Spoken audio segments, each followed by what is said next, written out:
अस्सलाम वालेकुम। यूसुफ़ी साहब बताते हैं कि रास्ते में एक बार विस्पा स्कूटर पर जाते हुए सामने एक कुत्ता आ गया। उसको बचाने के चक्कर में कंट्रोल मेरी गिरफ्त से निकल गया और मैं स्कूटर समेत सड़क की बगल वाले नाले में गिर गया। बड़ी मुश्किल के बाद जैसे तैसे नाले से बाहर निकला तो देखा एक खूबसूरत खातून अपनी कार रोके मेरी तरफ देख रही थी।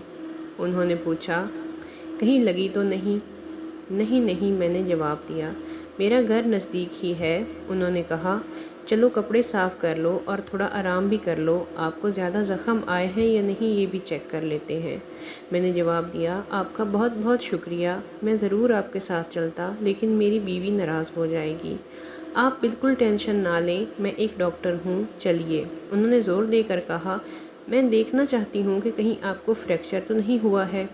दर हकीकत वो एक खूबसूरत और अच्छी अखलाक की खातून थी और मैं ना नहीं कर पाया। मैंने कहा, ठीक है, मैं चल रहा हूँ, लेकिन मुझे यकीन है कि मेरी बीवी ज़रूर नाराज़ हो जाएगी। हम उसके घर आए। कपड़े हाथ पैर साफ़ करने के बाद उन्होंने मेरी जांच की और मुझे ठंडा जूस दिया। मैंने जूस पिया और कहा, अब मैं पहले से बेहतर महसूस कर रहा हूँ। मेरी बीवी यकीनन आग बगोला हो जाएगी। अब मैं चलता हूँ। उन्होंने मुस्कुराते हुए कहा, रुक जाइए, अब आपकी बीवी को कुछ भी पता नहीं चलेगा, वो तो घर पर बैठी होगी ना? नहीं नहीं, शायद वो अभी भी नाले में ही होगी।